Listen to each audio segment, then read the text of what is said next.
Hi, good morning, student. We have already discussed about matter, classification of matter, and how change the state of matter. Today we will discuss about effect of change of temperature. Temperature के द्वारा matter का state कैसे change होता है।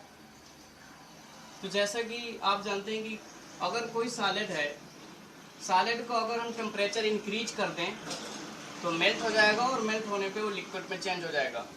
अब अगर अब liquid में चेंज होने के बाद अगर टेम्परेचर और इंक्रीज कर दें, बॉइल कर दें उसे, तो गैस में चेंज हो जाएगा। मीन्स कि जैसे जैसे टेम्परेचर इंक्रीज करते हैं वैसे solid to liquid, liquid to gas में कन्वर्ट होता है। ये इफेक्ट कहलाता है change of state of temperature. अब देखिए, सॉलिड जिस पॉइंट पे लिक्विड में चेंज होता है उसे हम मेल्टिंग पॉइंट कहते हैं। जिस टेम्परेचर पे लिक्विड में चेंज होता है उसे मेल्टिंग पॉइंट कहते हैं। यानी the temperature at which solid change into liquid is called a melting point. Similarly, the temperature at which liquid change into gas is known as boiling point. अब next, अगर gas को हम condensation करते हैं, cool कर दें, ठंडा कर दें, टेम्परेचर डिक्रीज करें तो गैस रिवर्स होकर लिक्विड में आ जाएगी। अब लिक्विड का अगर टेम्परेचर और डाउन कर दें और डिक्रीज कर दें तो फिर से सॉलिड में चेंज हो जाएगा। और ये आपस में इसी जो सॉलिड से लिक्विड, लिक्विड से सॉलिड, ये फिनोमेना कहलाएगी सॉलिड लिक्विड इक्विलिब्रियम। इसी तरह लिक्विड से गैस एंड गैस से लिक्विड, ये होगा आपका लिक्विड गैस इक्विलिब्रियम। तो ये टेम्परेचर इंक्रीज करेंगे सॉलिड का तो लिक्विड में, और इंक्रीज करेंगे तो गैस में, गैस का टेम्परेचर डिक्रीज कर देंगे तो लिक्विड, लिक्विड का टेम्परेचर डिक्रीज कर देंगे तो सॉलिड। अब यहाँ पे जो टर्म आए से मेल्टिंग पॉइंट, बॉइलिंग पॉइंट, तो अब हम समझते हैं कि what is melting point and what is boiling point. तो firstly we discuss about melting point. Melting point क्या होता है, इसे हम एमपी से डिनोट करते हैं। Melting point a temperature at which a solid convert into liquid at atmospheric pressure and this process is known as melting. वो temperature जिसमें कोई सॉलिड लिक्विड में कन्वर्ट होता है एटमॉस्फेरिक प्रेशर पर, उसे हम उस टेम्परेचर को मेल्टिंग पॉइंट बोलते हैं। और ये फिनोमेना, ये जो प्रोसेस है वो मेल्टिंग कहलाती है, इसे एमपी से डिनोट करते हैं। Similarly what is boiling point, तो the boiling point is a temperature at which a liquid convert into gas at atmospheric pressure, it's called boiling point and process is known as boiling। जिस point पर, जिस temperature पर कोई liquid gas पे change होता है उस temperature को हम बॉइलिंग पॉइंट कहते हैं। ये एक डिफिनिट टेम्परेचर होता है बॉइलिंग पॉइंट। किसी ये जो आपके चल रहे हैं melting point, boiling point, freezing point, ये आपके डिफिनिट टेम्परेचर होते हैं, एक निश्चित डिफिनिट स्केल्स होते हैं। तो और प्रोसेस बॉइलिंग कराते हैं, इसे बीपी से रिप्रेजेंट करते हैं। अब कुछ कंडीशन है बॉइलिंग पॉइंट की, ये डेल है, डेल को हम पार्शियल कहते हैं। पार्शियल वैक्यूम पर जो बॉइलिंग पॉइंट होता है वो लोअर होता है एटमॉस्फेरिक प्रेशर की कंपेयर में। यानी कि जो पार्शियल प्रेशर पर किसी लिक्विड का जो बॉइलिंग पॉइंट होगा वो एटमॉस्फेरिक प्रेशर की कंपेयर में क्या होगा, लोअर होगा, यानी कम होगा।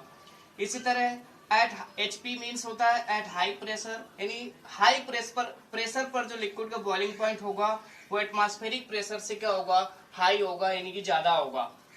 जैसे कि हम एग्जांपल लेते हैं, हम H2O का जो बॉइलिंग पॉइंट होता है वो 100 डिग्री सेल्सियस होता है, लेकिन 1905 मीटर यानी 1905 मीटर जाने पर ये बॉइलिंग पॉइंट डिक्रीज होकर के 93.4 डिग्री सेल्सियस हो जाता है। मीन्स कि जैसे जैसे ऊपर जाते हैं हम सी लेवल से, तो ये आपका सी लेवल पे होता है। सी लेवल पे एटमॉस्फेरिक प्रेशर पे बॉइलिंग पॉइंट 100 डिग्री सेल्सियस होता है, और 1905 मीटर ऊपर जाने पर ये 93.4 डिग्री सेल्सियस डिक्रीज हो जाता है। जैसे कि लिखा है कि वैक्यूम में जैसे जैसे जाते हैं एटमॉस्फेरिक प्रेशर की कंपेयर में उसका बॉइलिंग पॉइंट कम होता जाता है। नेक्स्ट नंबर 2 है effect of change of pressure.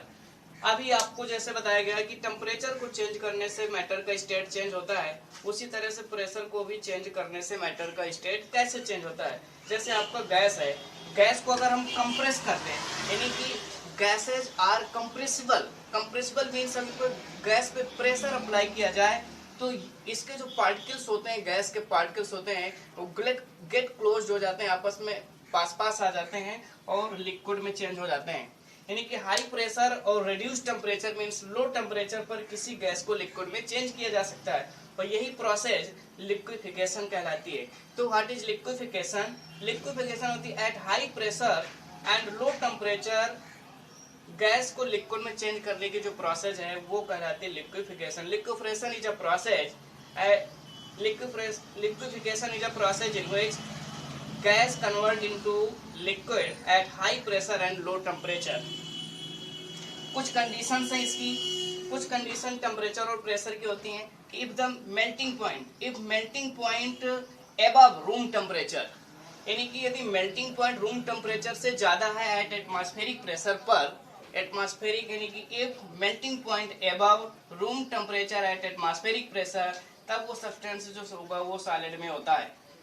Similarly if boiling point above room temperature at atmospheric pressure, यानी कि अगर बॉइलिंग पॉइंट किसी सब्सटेंस का एटमॉस्फेरिक प्रेशर पर रूम टेम्परेचर से ज्यादा है तो लिक्विड में रहता है।